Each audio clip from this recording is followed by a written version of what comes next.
बाबा जी की गुरु प्यारी सात संगत जी, सभी को प्यार भरा राधा स्वामी जी। प्यारी सात संगत जी, आज हम बात करेंगे कि गुरु के हुक्म में किस प्रकार हमें रहना चाहिए और गुरु के हुक्म का पालन किस प्रकार हमें करना चाहिए। तो संगत जी, अगर हम अपने सदगुरु से प्यार करते हैं तो हम उनका हुक्म जरूर माने। अगर हम उनका हुक्म नहीं मानते तो फिर जितने मर्जी प्रेम भरे लफ्जों का इस्तेमाल क्यों ना कर लें, वह प्रेम नहीं है। तो संगत जी, आज हम इसी विषय पर बात करेंगे कि गुरु के हुक्म में हमें किस प्रकार रहना चाहिए। तो संगत जी, सेवा के मामलों में सदगुरु हमसे आंख मूंद कर उनकी बात मानने के लिए नहीं कहते। वह चाहते हैं कि हम अपने तजुर्बे और अपने ज्ञान के आधार पर सेवा में सहयोग दें। वे हमारी राय पूछते हैं, आपसी विचार विमर्श को बढ़ावा देते हैं और चाहते हैं कि ऐसी हर बात उनके ध्यान में लाई जाए जिससे सही फैसला लेने में मदद मिले। संगत जी, मिसाल के तौर पर अगर हम आर्किटेक्ट्स हैं और सदगुरु हमें कोई बिल्डिंग बनाने को कहते हैं जो लोकल नियम के अनुसार नहीं है, तो वे ऐसा नहीं चाहते कि हम चुपचाप उनकी बात मान लें और काम शुरू कर दें। वे चाहते हैं कि उन्हें बताया जाए कि फैसला बदलने की क्या वजह है और उनके साथ मिलकर हल ढूंढा जाए। साथ ही अगर किसी मामले में हमारी राय उनसे अलग है और इसके बावजूद वह अपने हिसाब से कुछ करने के लिए कहते हैं, तो ये हमारा फर्ज है कि हम उनके हुक्म का पालन करें, क्योंकि उन्होंने जिम्मेदारी अपने ऊपर ली है और इसकी वजह वह बेहतर जानते हैं। सतगुरु अपने शिष्य के हर मामले के लिए जिम्मेदार हैं, इसलिए शिष्य को चाहिए कि वह प्यार से अपने सतगुरु का हुक्म माने और दिल में कोई शंका न आने दे। जबकि हो सकता है कई बार सतगुरु का हुक्म शुरू में मामूली सा और अजीब मालूम पड़े। संगत जी, एक समय की बात है जब एक सत्संगी प्रोफेसर अपनी नौकरी से रिटायर हुए थे, तो उन्होंने हुजूर महाराज जी से विनती की कि उन्हें डेरे में रहकर प्रकाशन विभाग में सेवा करने की इजाजत दी जाए। हुजूर ने उन्हें डेरे में रहने की इजाजत तो दे दी, लेकिन उन्हें फल और सब्जी महकमे की सेवा सौंप दी। प्रोफेसर यह सेवा मिलने पर हैरान तो बहुत हुए, लेकिन वे बड़ी लगन से सेवा करते रहे। कई सालों तक वे डेरे के नियम के मुताबिक एक महकमे से दूसरे महकमे में बदल बदल कर सेवा करते रहे। आखिरकार 12 साल बाद उन्हें प्रकाशन विभाग में इंचार्ज बनाकर भेजा गया।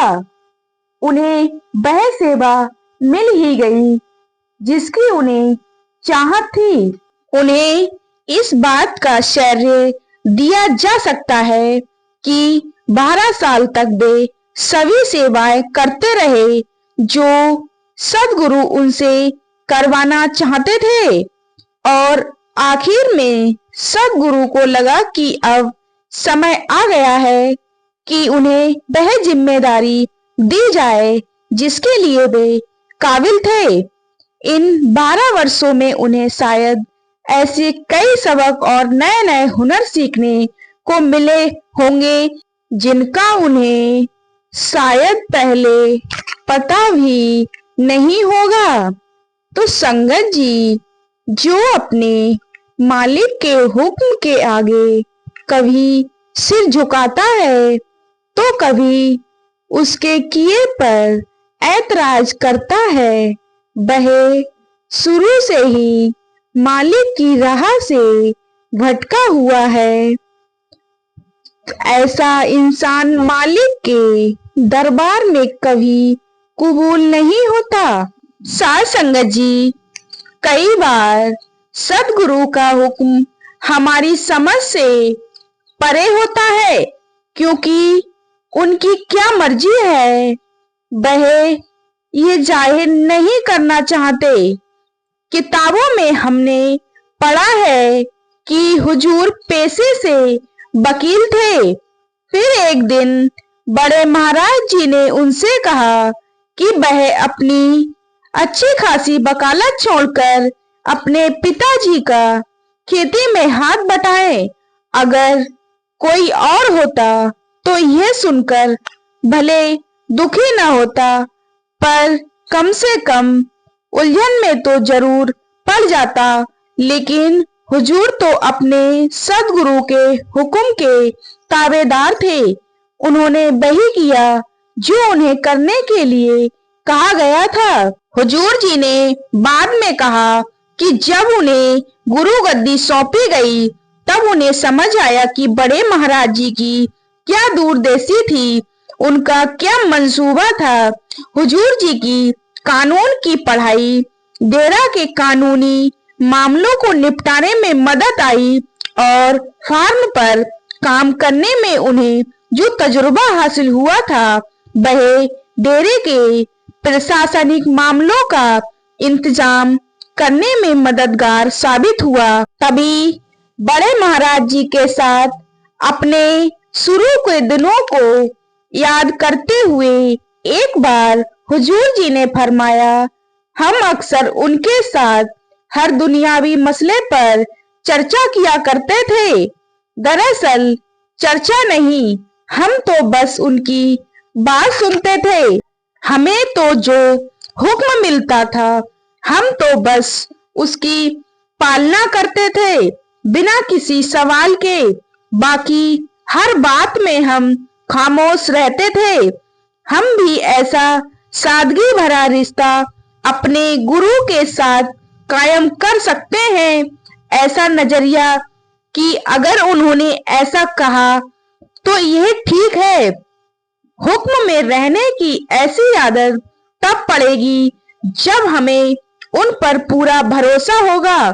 तो संगत जी, यह भरोसा कि वह हमें प्यार करते हैं और वही करेंगे जिसमें हमारी भलाई होगी। तो संगत जी, सतगुरु के हुक्म में रहना परमार्थ के मार्ग का मूल्य है। साथ संगत जी, हमें इस वीडियो से यह तो सीख जरूर मिली होगी कि पूर्ण सतगुरु के वचनों में रहने से ही असली करनी है। तो संगत जी, आपको हमारी वीडियो कैसी लगी कमेंट में जरूर बताएं, और अगर हमारे चैनल पर नए हैं तो हमारे चैनल को कृपया सब्सक्राइब जरूर करें। और अब मिलते हैं ऐसे ही अगली वीडियो में। तब तक के लिए गुरु प्यारी साथ संगत जी सभी को प्यार भरा राधा स्वामी जी।